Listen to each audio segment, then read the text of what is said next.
Good afternoon, everybody. This is Gillian Dagan. I'm excited that you've joined us today for our webinar. I'm the Chief Scientific Officer of ABC Research Laboratories, and I'm joined today by Yuli Vervieskas, who is one of our business development folks concentrated on restaurant, food service, and hospitality. Hello, everyone. Thanks, everyone, for being here today. So what we're going to cover in today's webinar it's really going to be the basics of what the new menu labeling regulation says. There's a lot to the menu labeling regulation as far as compliance goes, as far as the particulars about how to physically list information on your menu and stuff like that. Today we're going to concentrate specifically on really what does the regulation want you to do to be compliant and by when.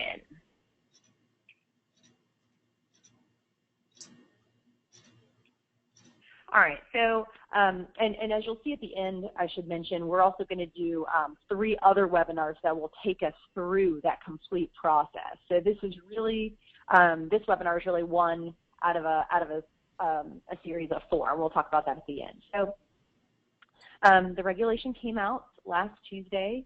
It's something that we waited, 3 years to really see what the FDA was going to do.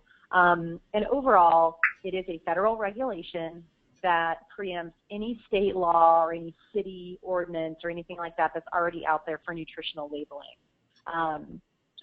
So different municipalities right now, different states have different expectations of restaurants when it comes to showing calorie information. This federal regulation takes all of those out of the equation. So when we talk about compliance with the regulation, you only have to worry about one set of rules from now on if you are a multi-state or multi-city operation where you might have been in those municipalities before. The basis of the regulation is that chain restaurants, and they consider a chain restaurant somebody with 20 or more locations operating under a same or similar name.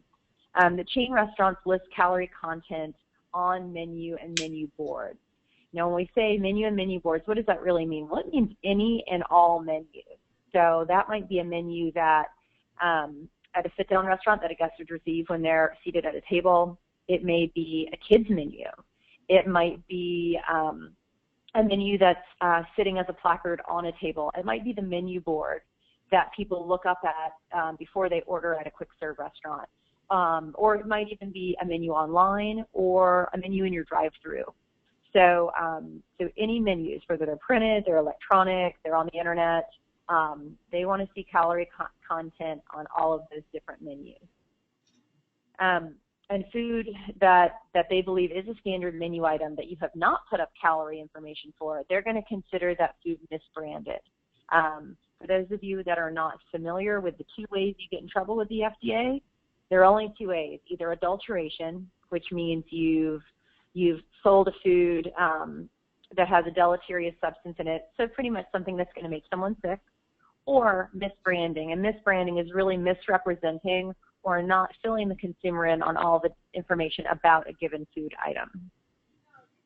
So you are breaking a federal regulation, so kind of a big deal. All right, so what will menus look like now after this final regulation? We're going to see calorie counts for all standard menu items. At the bottom of each page of a menu, we are going to see a statement that looks like one of the following statements. So it might say 2,000 calories a day is used for general nutrition advice, but calorie needs may vary. Or if you are thinking about a kids menu, you do have a couple of other options that talk about caloric intake for kids of 1,200 to 1,400 calories, and then have different age ranges in there for children. And I've included those on this slide. Additionally, you have to put on your menu that additional nutritional information is available upon request. We're going to talk a little bit about that in more detail in a second. So let's talk about who is subjected to this. I said chain restaurants with 20 or more locations, but really the FDA was given the direction by Congress to look at restaurants and restaurant-like establishments. So QSR, casual dining, fine dining, all of those different types of restaurants are included. We also see that the FDA specifically notes bakeries, cafeterias, coffee shops, convenience stores have gotten roped in under this regulation as well. Delicatessens, grocery stores, and we will talk specifically about what in a grocery store would need to be labeled. Retail confectionery stores, so like a candy shop or a chocolate shop. Superstores or buying clubs. And then some other interesting vendors. So food service facilities located within an entertainment museum. And food service, so that would be something like a movie theater where you go up to the concession stand to get popcorn. That might be the concession area at a bowling alley. And so some interesting folks have gotten pulled in under this umbrella. Food service vendors, so it might be like a pretzel stand inside a shopping mall. And then, of course, food takeout and delivery establishments. So, having a dining room doesn't necessarily mean you're a restaurant. If it's a pizza delivery place where there is no eat-in area, that's covered as well. So, and something I should mention before I go a little bit further, there is a chat window and a question window in the GoToWebinar dashboard that's on your computer, and that allows you to ask questions. It allows me to see your questions, and then it allows us to put out some information as well in the chat window for all of you attendees. So I see that somebody did say slides are not advancing. I think I'm okay with that now, but I do see an additional question here. Somebody asked, and this is what I'm going to do. I'm going to just go ahead and jump in with questions as we go. So we have somebody who asked, if a candy shop is subject to the law, are they required to list all prepackaged candy items, although all candy items contain individual caloric information? We are going to get into the details of that, of whether bulk candy would be covered, or like bulk nuts or bulk dried fruits in just a second. Those are actually not covered. But anything that is really represented as an immediate consumption item would be covered under the law. And so we will get into a little bit more detail on that. Amusement parks are included, or I should say the food service establishments within amusement parks are subject to this regulation if they have 20 or more locations. And so that could be concession, it could be full restaurants within an amusement park if they're operating under same or similar names and have similar menu items.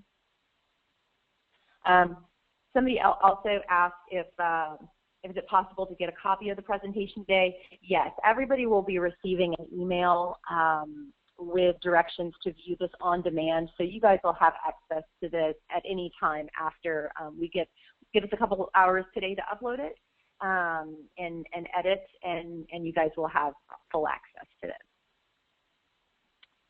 All right, so I see some other questions that I'm going to cover in just a second, so let me go ahead and we'll move forward on the slides for now. All right, so calorie counts for all standard menu items. And what is a standard menu item? That's a question we have as well. Well, a standard menu item means a restaurant food or restaurant type food that is routinely included on a menu or menu board and routinely offered as self-service food or food on display. So let's talk about a couple of the terms in there. Self-service food would be like a buffet, or maybe if you go up and you can fill your own soft drink cup with a soft drink. That's self-service food. Food on display might be slices of pie that are in a cold case where you can go up to a counter and say, I want that piece right there. And then standard menu items. It's what you have on your menu routinely. And we will talk about how do limited time offers fit into this, how do market tests fit into this. There are some foods that are excluded. additional information, when we talked about that statement for additional information, will need to be given to consumers, will be available upon request. The additional information that we're talking about are kind of all of the other pieces of nutritional information that we're so used to seeing on retail foods. So if I went into a grocery store and I looked at a loaf of bread, you know, we have that nutritional facts panel there. It includes items like calories from fat, total fat, saturated fat, trans fat, sodium, all of those things that we see on that nutritional facts panel. Those will also have to be available for standard menu items and food on display, self-service foods for your customers. And we'll talk about particulars of that in a second.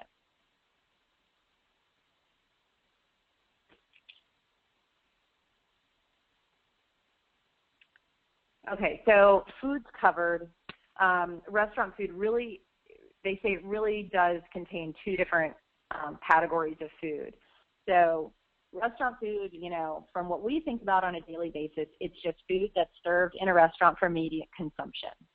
The other part that some of us probably need to clue into a little bit more is that there are foods which are processed and prepared by restaurants, but they may not necessarily be for immediate consumption by the consumer in that dining room or in that establishment.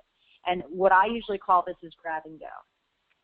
So, you know, it's maybe making somebody a sandwich or maybe having a little prepackaged cookie at the checkout where you've made the item there, you don't sell it outside of the establishment, you sell it inside of the establishment, but the person might eat it at an eating event that's in the near future, but it might not necessarily occur in your dining room. So grab and goes or drive-through and delivery items.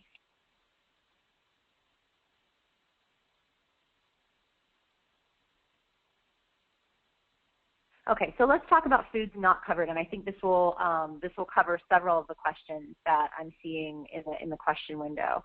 So there are certain things that are not covered.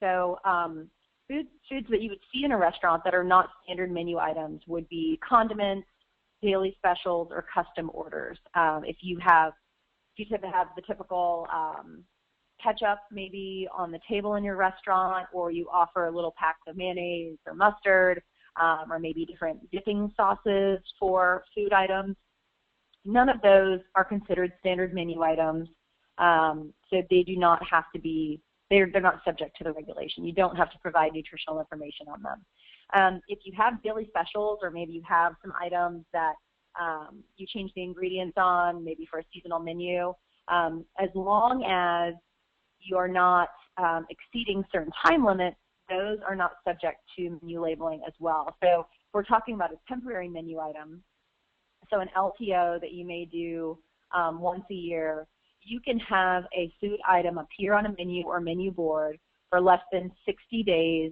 a year and not be subject to this regulation.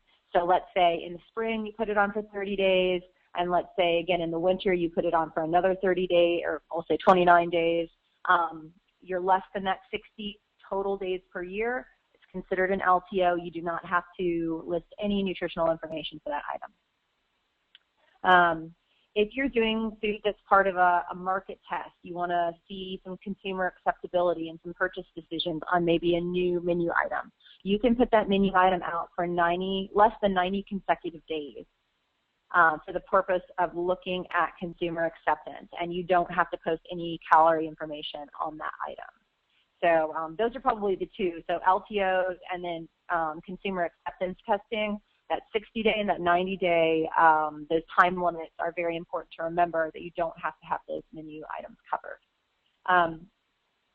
Alcoholic beverages. Now, this is an interesting one. So let's say you have a sit-down restaurant and you have a wine and drink list that's part of your menu. Those items are covered under the menu labeling regulation. In my opinion, it's gonna ruin the wine list for a number of people out there, myself included. So certain alcoholic beverages are covered if they're on that menu. Alcoholic beverages that are not covered would be alcohol that is food on display and not for self-service. So as you can imagine, if you walked up, you took a seat at the bar, You may receive a bar menu that has a wine list or maybe some cocktails. Those items would be covered. You would see caloric information next to those items on that menu. However, if you look up and you see all of those liquor bottles that are food on display and are definitely not for self-service, probably get in big trouble if you try to grab one, all of those type liquors are not covered by this regulation. So you will not see caloric or nutritional information on those items. Let me look through the questions real fast and see if there's anything I have not yet covered.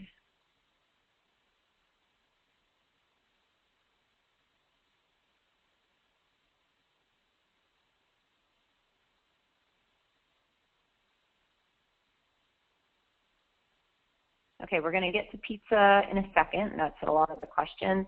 Somebody did ask the good question of what are the penalties / fines for non-compliance. So I did mention that you're guilty of misbranding if you're not in compliance with the regulation. We'll see. Isn't that an exciting answer? The FDA did not stipulate fines or how they're going to handle non-compliance.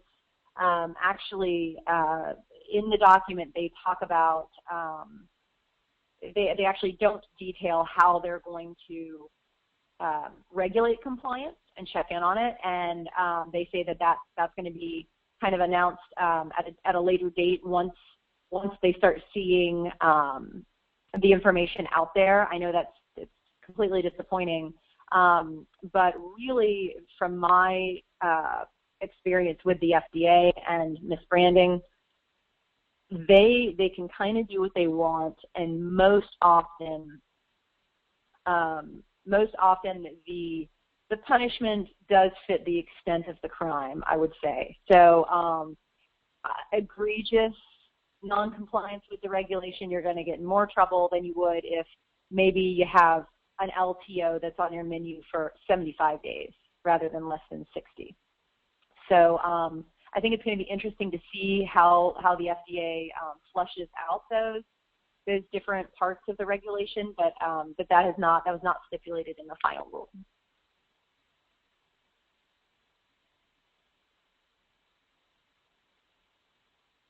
All right, this is actually directly from the Federal Register publishing of the rule. They gave a very interesting kind of what would be covered and what wouldn't be covered, setting of examples. And so I stole their table and I'm showing it to you here today. You know, examples of food that would generally be considered restaurant food, it's exactly what we've talked about so far. So, you know, food for immediate consumption at a restaurant, drive-through, delivery, buffet food, food at delicatessens, and food on display. What's interesting is when you look at the right side of the table and you start looking at what's not covered. So the person that asked the question about a candy store and bulk candy, that is a great question. So, you know, when we talk about grocery stores being included in this regulation, they do have to label things like a sub that you would get made and take home, or maybe if you ordered a hot item like soup, you know, all of those items would have to be labeled. However, if a grocery store is selling things in bulk, like a dried fruit or a nut, and I would consider bulk candy in this same realm, those are not considered really ready for immediate consumption. And I think it's because they are a food that's going to be eaten over multiple eating occasions, and that's something that the FDA took into consideration. So again, if you're selling large boxes of dinner rolls, which I know some restaurants do, large, let's say, party platters of cookies, stuff like that. If it's a large item like that, that's definitely not meant for one eating occasion, that is not covered by the regulation. If you're looking at foods that are further processed before consuming, so maybe you sell a pot pie that's ready to bake, or a dessert pie that's ready to bake, where the consumer is going to take it home and have to pop it in their oven to fully cook it before consuming, that is not going to be covered. And then foods sold by weight that are not self-serve and not intended for an individual consumption. So if you're selling 2 pounds of potato salad. Hopefully none of us are going to down the 2 pounds of potato salad in one eating instance. Something like that, you know, that's still kind of a bulk packed food sold by weight, that is not going to be covered under the regulation either. So no nutritional information is needed for that as well. All right, a bunch of questions popped up, so let me look through these real fast. Is there a size requirement for grab-and-go items, or are all sizes required? As you're going to see when we walk through some of the different types of food and how they're handled, grab-and-go is not specifically talked about because they consider it a standard menu item, and you do have to look at labeling all sizes for standard menu items, and we'll talk about the different options you have in doing that, so we will get to that in a second. We're going to talk about beverages and soft drinks. Okay, great question. Draft beers that are regional. Would we need to list information for each draft on tap? If it's on tap, I'm going to consider that the same as that bottle of vodka that I can see at the bar.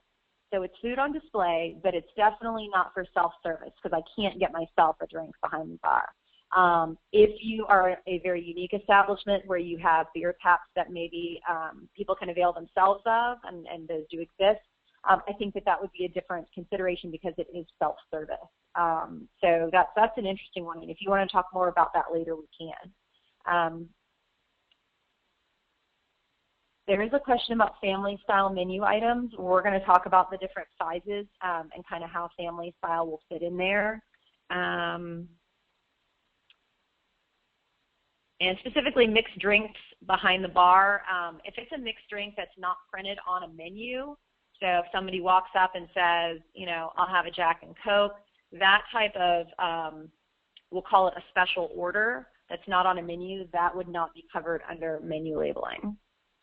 All right, so let's get back to the presentation, and then I will definitely go back and revisit the questions in just a second.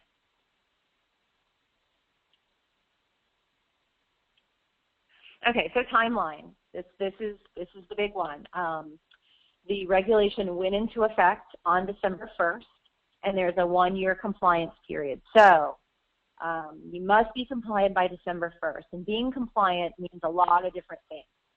It means understanding the regulation, getting all of your nutritional information together, complying with it being posted on menu and menu boards, and then being able to have that additional nutritional information available upon request. So it's a lot to do, and 12 months is not a long time to do it. A year might sound like a long time, but it isn't. And in some of our future webinars that we'll talk about at the end today, we are going to talk about how do you set up a timeline, how do you plan out that 12 months, because you've got to do a lot of stuff. You've got to reprint menus. You may have to seriously rethink and rebuild your drive-through menu just to be able to fit all of this extra information on there. Updating, you know, internet sites. There's actually a lot to do, but 1-year compliance period. Okay, so before we get into determining nutritional content and before we get going with all the different types of food items out there, I want to give you a little bit more information on that additional nutritional information that you're going to be needing to provide to someone. So, you know, I already told you on your menus, it needs to say that additional nutritional information is available upon request. Now, the way that you're going to give that information to a guest, you do have some options. It could be, they consider it all written. You can't do it verbally. It has to be in written form, but that written form could be on a pamphlet or a printed piece of paper, a 3-ring notebook. It could be in digital form. You could hand somebody an iPad that has that kind of information, or you could even direct them to a kiosk where they could access maybe your website that has all of those additional nutrient values on there. But the main thing about giving a guest access to that information is that it has to be available in a written form for the guest at the point of sale. And this is really the crux of why the FDA, or how the FDA designed this regulation. They designed this regulation to, with the spirit of giving the consumer additional information to really make an educated choice about what they're going to put in their bodies. And so when thinking about how do you want to give the guest that additional information, just keep in the back of your mind it has to be available at the point of sale in some written form. It could be digital, it could be printed, but you have to be able to have it available to the consumer. And so if you are maybe in a convenience store or maybe in a grocery setting where there's food that's self-service, so your guests may not be going up to a counter to ask specific questions, it just makes you pose some questions about where you want to have that additional information available, and how you educate your employees to know where they can get that information for a guest. And we're going to talk about educating employees in one of our future seminars as well. So, all right, so let's talk about determination of nutrient content. The regulation talks a lot about reasonable basis, and you'll hear the FDA refer to that. You'll hear folks at the NRA refer to reasonable basis. So what does that mean? Well, reasonable basis for determining nutrient values could come from a variety of sources. It just has to be reasonable, and you have to be able to make that argument if you were ever questioned. So reasonable basis could include nutrient databases. Nutrient databases nowadays pretty much are software-based or web-based. One that you may be familiar with from kind of the retail foods area would be Genesis. Another one that is in a launching phase right now is called it's called the Culinary Sandbox by Actionable Quality Assurance. In all cases, these nutrient databases have nutritional information for a variety of different ingredients, and you go in and you build your menu item by entering your recipe. And so in doing that, you're generating your nutritional values. Caution does need to be paid in using a nutrient database, and that caution is really who are you qualified to do a database label yourself? That is something that we will cover in our webinar next week at this time, about how you decide if you're really the person that should do it, you have the know-how. If you're not the person to do it, who do you find, and how do you find an appropriately trained individual to help you with that? Second source that's listed under reasonable basis are cookbooks. If, let's say, you find a recipe in a cookbook you like, you put it on your menu, and it comes with nutritional information already there provided by the author of the cookbook, you can use that. There's lots of record keeping that goes along with that. I mean, the FDA says you have to be able to provide what cookbook it was, who the author was, all of that background if you're ever questioned, but you can use cookbook values. Somebody has raised their hand. Let me see here.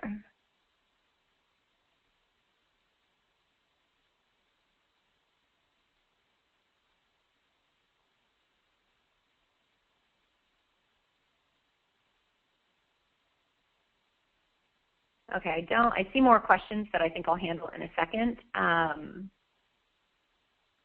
But I don't think anybody's having a problem necessarily right now. So.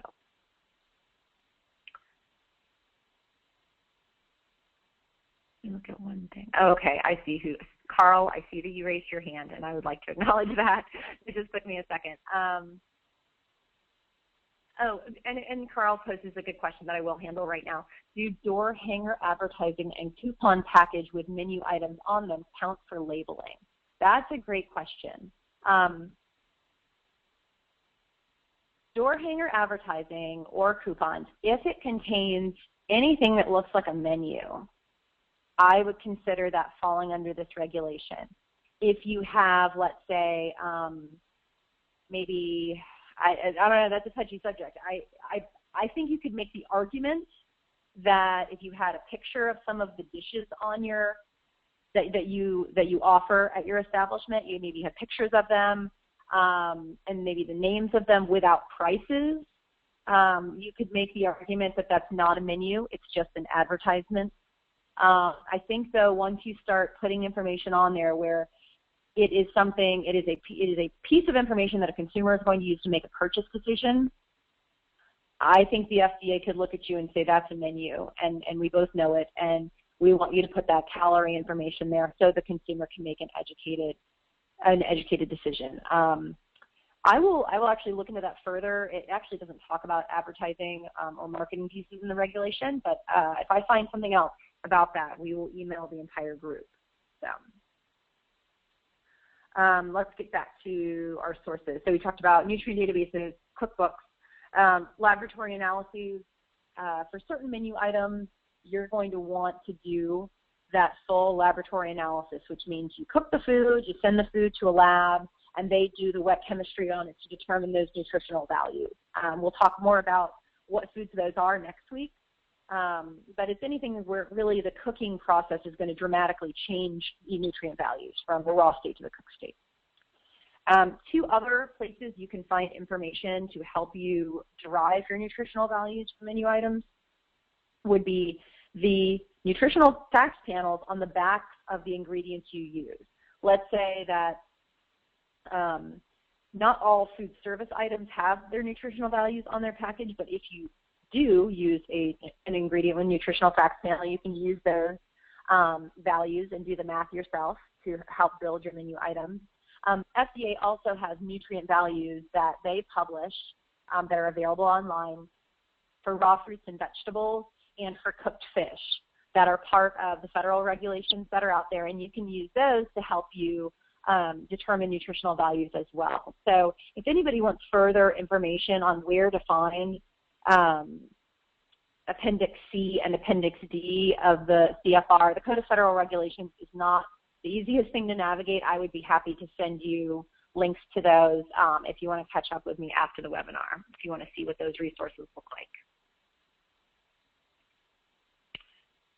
Okay, let me check the questions real fast, and then we're probably going to start diving into the different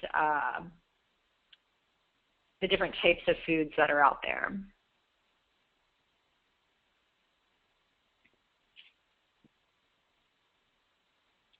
Give me just 1 second because I seem to have lost my question window.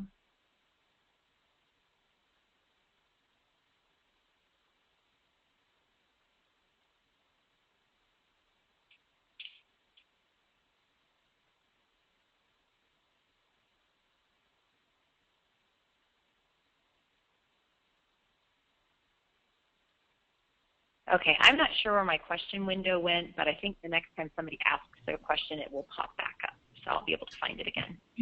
All right, so we're going to go through and we're going to talk about different categories of foods that hopefully most of your menu items will fit into.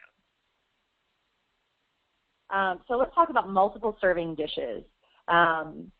So a good example is that pizza or anything that would be family style.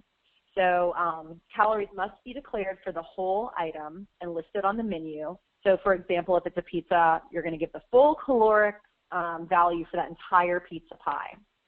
Your other option with family style is if the item comes in discrete serving units.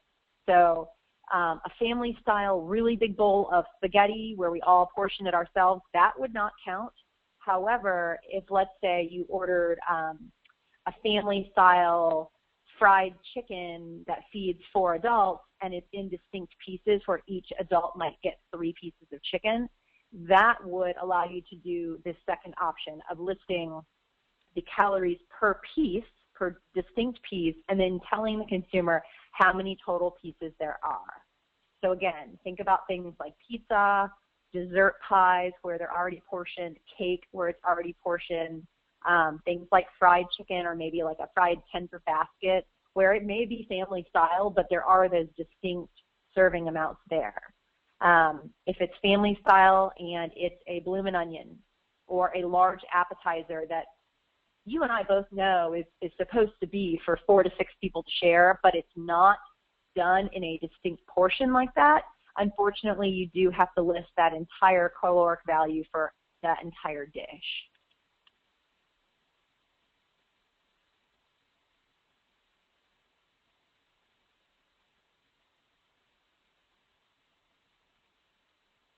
Okay, sorry, questions popped back up. That is excellent. I will get to some of those in just a second.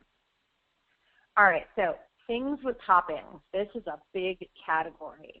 Things with toppings actually describes a lot of the foods we eat. So things with toppings could be a pizza. It could be an ice cream sundae that has different sprinkles, nuts, and cherries and wonderful things like that on top. It could be a bagel that maybe gets a different smear of cream cheese, different flavors of cream cheese. When you start to think about it, lots of different menu items fall under this category. I would even say that chicken wings tossed in different sauces, to me that's a topping. It's the same base item and it's just the topping you're adding. So things with toppings, you have to declare the calories for that base item. So if it's a small pizza or a single scoop of ice cream, you're going to declare the caloric intake for that base item, and you're going to declare the calories separately for each topping that's listed on the menu.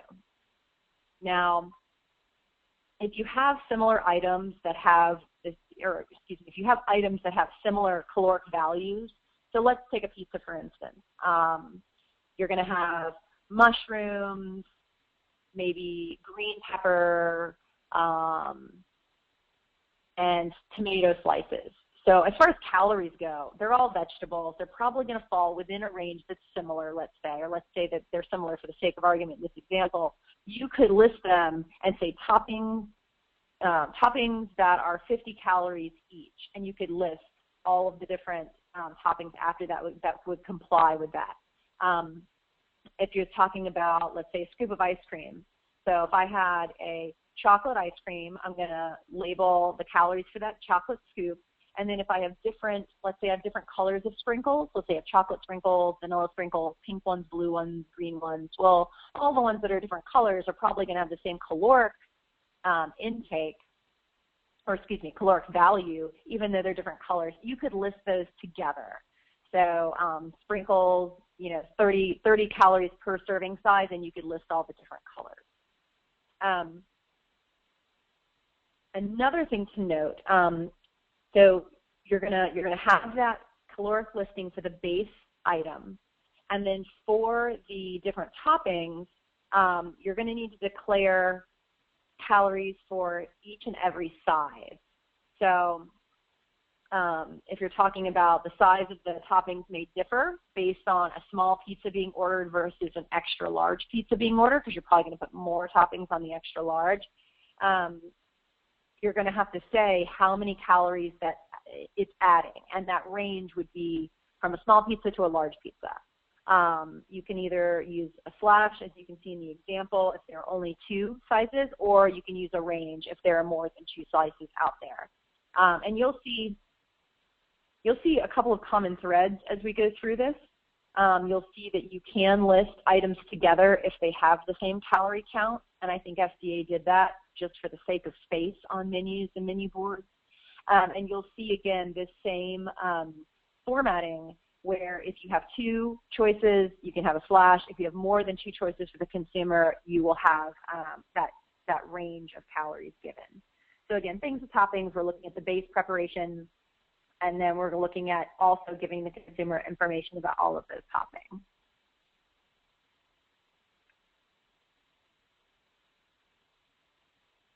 All right, somebody did ask a question about wings. They said, could you list a range instead of each item separately? Hot or mild wings, 500 to 550 calories. We are going to look at foods with different flavors in just a second, and I think depending on how you do your wings, wings might fall into that as well. Let's finish up with toppings first, though. So this is a really interesting one. So let's say somebody does come in and they order an extra large pizza, and they want just mushrooms on that extra large pizza. Okay, let's say, for the sake of an example, you're going to put 1 cup of sliced mushrooms on an extra large pizza. If the next guest comes in and says, I'm going to have an extra large pizza as well, but I want mushrooms and pepperoni and onion and green pepper and black olives. So they have a lot more variety in the toppings. If it's your protocol in your kitchen to put less amount of each topping on a pizza, So as the, as the number of toppings somebody orders increases, the amount of each individual one decreases. The FDA has a special rule about that as well.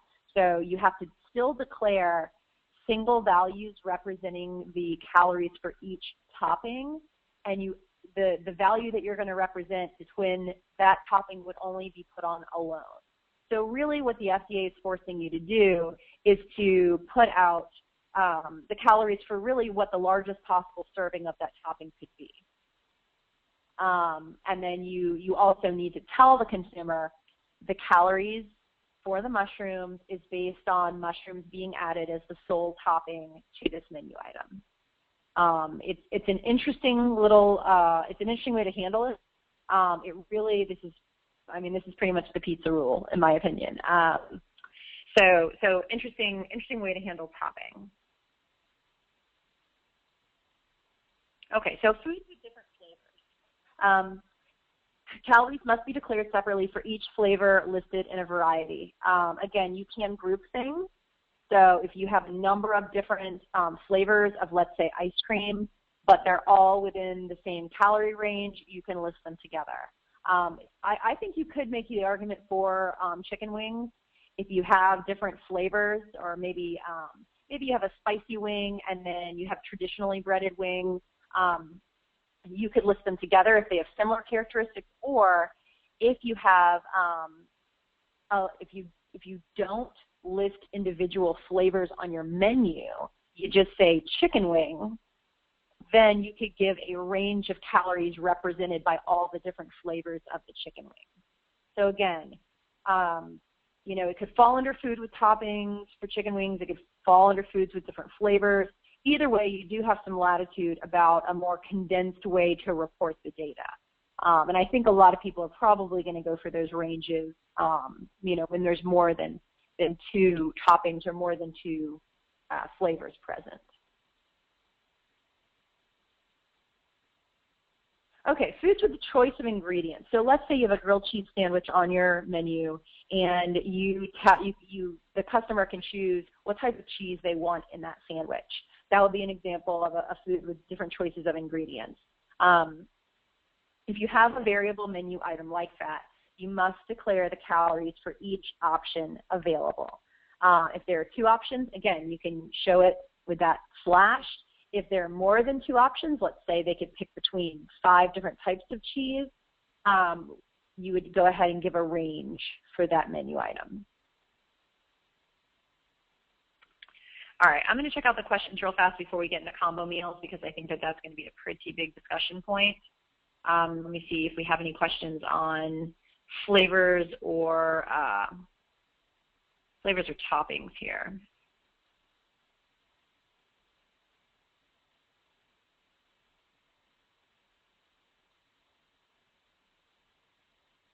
Oh, somebody did ask about further preparation when I talked about, maybe you sell a pie that's to be taken home to be baked.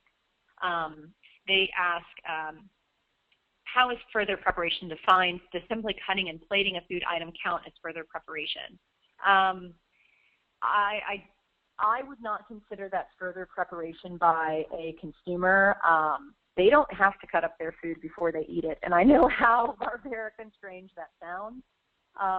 But if it's fully cooked and it's ready to eat, cutting and plating, I don't think you could say that that's further processing. So if you're selling a fully cooked pie, and maybe you haven't portioned it into slices and the consumer is going to take it home, slice it, and then plate it for their guests, I think you may end up having to label that pie. I will look into that a little bit more, because in my opinion, you kind of get into pulling hairs between pie and a box of, or like a platter of cookies.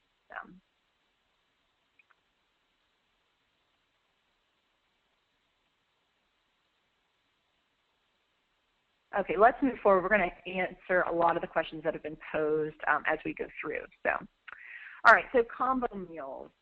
This one, after the initial proposed rule came out, was a big topic of discussion. So when a menu lists 2 different items for a combo meal, so maybe you have a sandwich and you can say your side is either fries or it's coleslaw. You're going to list either both options for those calories, or if there's more than 2 options, again, you're going to list that range for that combo meal. So if you have a sandwich where you get a fries, coleslaw, onion rings, and pickle spears, you would list a range for all the different versions of that combo meal. So now we're going to talk about supersizing. So when you give a guest the option to increase or decrease the size of a combo meal, the calorie difference needs to be declared. And so this is an interesting one. You can either declare that upsizing would add a certain amount of calories, or you might want to publish the largest set of caloric values and then say by decreasing the size of the meal, you can make a more healthful choice and subtract a certain number of calories from the total. So I think this will be an interesting debate for marketers out there and how they want to put the information out there, but FDA did give a little bit of an option there as far as either saying adding or saying subtracting. Either one flies. Do-it-yourself combo meals. So this is like when you give your guests the ability to combine a sandwich with a soup or a salad for $8.99, or maybe pick 3 different menu items for a vegetable plate for $7.99. So it's more of what I consider the old school combination meal. And as long as you give the nutritional information for all of the different components somewhere else on your menu, you don't have to worry about stating that again. Because obviously in a situation like this where it's a do-it-yourself combo meal, there are a million different combinations out there that somebody could come up with, and FDA does not expect you to list all of those. So again, if you put it on your menu somewhere for that sandwich, put the calories out there somewhere on the menu for that soup, if a guest chooses to avail themselves of this combo and combine those 2 items, you don't have to list additional information.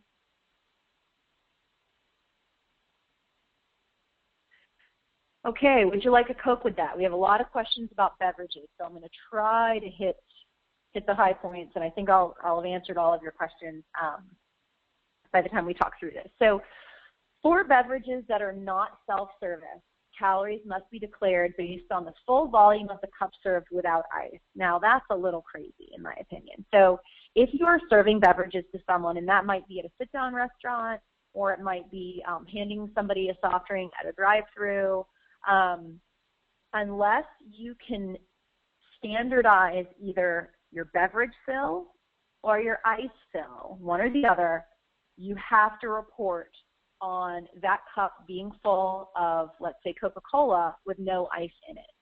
So my big takeaway, my big piece of advice is figure out a way to standardize your ice fill, whether it's a line on a glass or it's a certain size scoop that's full of ice every time, and you have a very consistent way of standardizing that ice fill.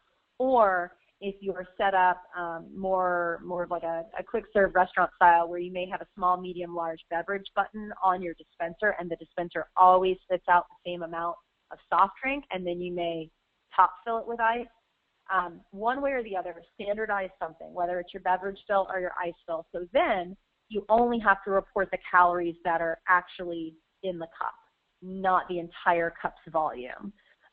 If you end up reporting the entire cup's volume, your calorie count is going to look a lot higher for a Coke than it might at a different establishment where you guys are using the same size cups. When we talk about self-service beverages, calorie declarations must be accompanied by the term fluid ounces, and if it's appropriate, a description of the cup size, so small, medium, large. So at a lot of quick serve restaurants, we may go up and say, I'd like a small drink. They give you an empty cup. You go up and you do a self-service beverage. At the point of purchase, you're going to see, or not necessarily the point of purchase, at the point of consumer choice, let's say, when you walk up to that dispenser, you're going to need to see calories based on fluid ounces, and then for all the different cup sizes and for what's available there. Okay, let's move on to self-serve and buffets. So buffets and food on display are very interesting kind of animals to tackle here. So calories must be displayed for any food item that's offered on a buffet or for self-service. So really, if you think about it, there are kind of two different foods out there on a buffet. There are things that come in discrete units, so like a bagel or a muffin, or maybe a chicken tender is a discrete unit, or a fish fillet. For other things, let's say cream spinach, that's definitely not in any kind of discrete unit, because the person's going to serve themselves using a cup or a scoop or some kind of standardized spoon. That's how you're going to have to report on those two different items. So either you're reporting by the unit itself, so per bagel or per muffin, or you're going to report on per scoop or per spoonful, let's say, for other buffet items. The calorie information has to be visible on a sign adjacent to the food, so it has to be clear for that consumer, you know, thinking about the spirit of the regulation, it has to be clear that those calories go with this specific dish. It can either be right next to the food, it can be displayed, if it's a buffet, like hanging from a sneeze guard above an item, but overall, it needs to be clear what calorie count that is for. If you're in a situation where maybe you don't really have the room to put down signage, or you don't have a good place to hang it all, it needs to be at least close to the food, and if it needs to include the name of the food to be identified with the dish, you need to go ahead and do that. So you might have a placard over to the side that lists several different menu items. The guest needs to be able to tie each piece of information back to the correct dish. And again, you know, it can be multiple signs. It can be one large placard that has a bunch of different information on it. All right, so really, believe it or not, we have pretty much walked through all the different unique types of foods out there. So we talked about toppings, flavors, combination meals, buffets. I'm going to go through the questions now and see if there's anything that I did not touch on. Okay, we've talked about self-service soda.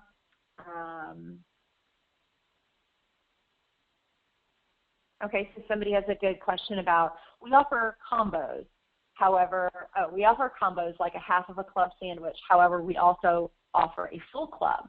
The half of the club sandwich would not be listed anywhere else other than the combos. Would we have to list the half club sandwich calorie information under the combos? You would have to list that half of a club sandwich somewhere. So it may not be available for purchase as a standalone menu item. Maybe it's only available for purchase as that combo, but you are going to have to list it somewhere on the menu. So I would look at it as another size of that menu item. And you might want to delineate, you know, that it's only available as part of a combination.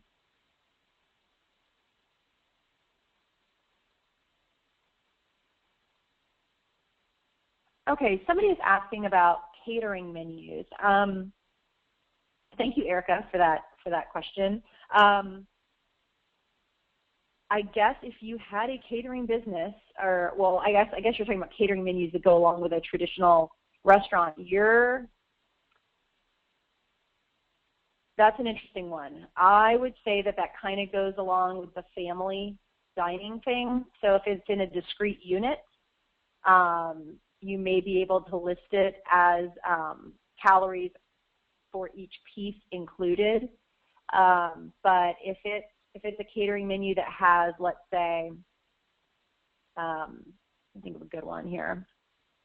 I kind of see like the chafing dish full of spaghetti, where it's going to be up to the person to serve their own plate and serve their own specific amount. I think you're going to end up having to list calories for that entire dish.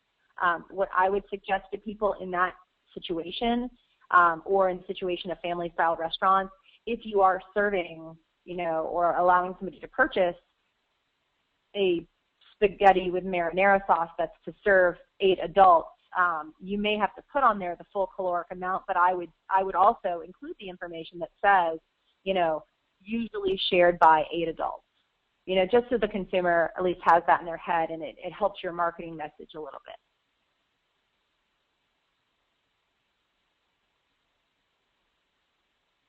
Okay, somebody asked a good question about a cafeteria setting. So with menu boards being present and then placed cards as well next to different items and the cafeteria line. So that's a great question, and that was specifically addressed in the regulation. If you have a buffet or a cafeteria style line, you do not have to put the information on the menu board. What you would do in that case is on your menu board, you would say something to the effect of calorie information provided at the buffet or calorie information provided adjacent to each dish. And so the consumer knows when making their decision, oh, okay, I actually get to go look at the menu items, see it, and the caloric information is going to be right there. But that's a great question.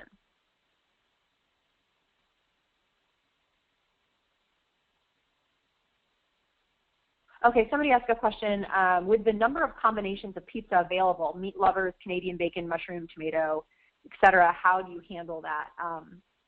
Again, it's going to go under that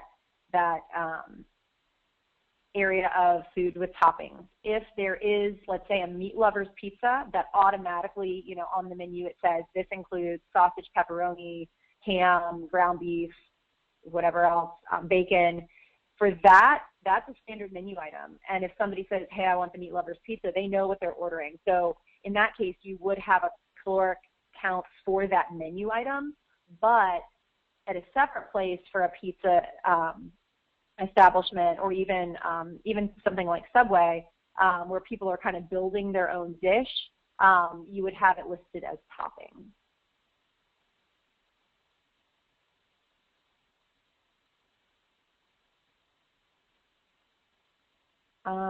Okay, one other question that I'd like to address. What about a cookie prepared and wrapped somewhere else and then offered for sale at a coffee shop? So this is a good example. This is kind of what I think about when I think about going to Starbucks. So Starbucks may not be making and baking my pumpkin bread that I love so much, but they're offering it for sale. And it's in that glass case, or you know, they have things like Rice Krispies that may be pre-packed and are really considered a grab and go. So those items will have to have calorie information available.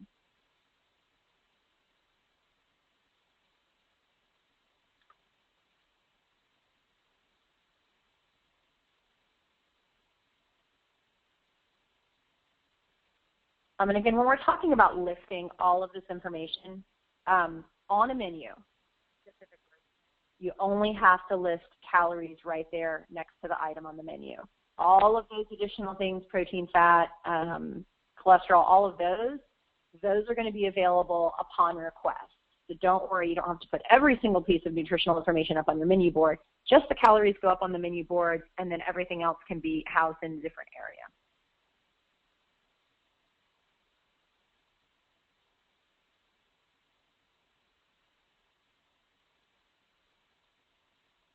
Okay, I think since we are about 2 minutes away from the end, any of the questions that I have left, and I do have some that I acknowledge I did not get to cover, and I apologize for that. They're very specific. I will handle them offline. I can see exactly who asked them, and I have everybody's contact information, so I will answer your questions. Don't worry. But let's go ahead and wrap up for today. If you want more information, please feel free to visit our website or any of our other online resources here. You can find us online at a bunch of different places. We have a lot of white papers and blogs that talk about nutritional analysis, how to do it, the best way to do it. And so please feel free to avail yourselves of those resources. In addition, I talked about this webinar being part of a 4-part series. You can see that, I mean, I didn't even get through all of our questions today in an hour, which is fantastic, but it means that people need a lot more information, and there's a lot more I can teach people about this process. So in putting this webinar together, there was just no way we were going to get all that information out there at the same time. So you have this slide. Next week at this time, we are going to talk about how do you decide where you're going to get your nutritional information from and what considerations there are in picking different sources. The week after that, we will be talking about let's say you're pulling all this information together, and sometimes it's scary to share information. Transparency can be a very scary subject, and so how do you prepare yourself? Because the minute you put out information, somebody's going to have a question about it, and that question may come from a guest, or it might come from your local news channel that's checked up on your nutritional analysis. So we wanted to put together a program that really would prepare restaurateurs to know their plan of action when asked about any of their nutritional values. And then finally, last webinar right before Christmas, nutritional testing is done, so my restaurant is ready, right? Well, the answer is it depends. And we're going to talk about all the different scenarios. Maybe you're a larger enterprise that has a registered dietitian on staff. Let's talk about the age of your data. Let's talk about how that was compiled, how long ago it was compiled, and what you can do to just put that extra secondary validation on that data before you publish.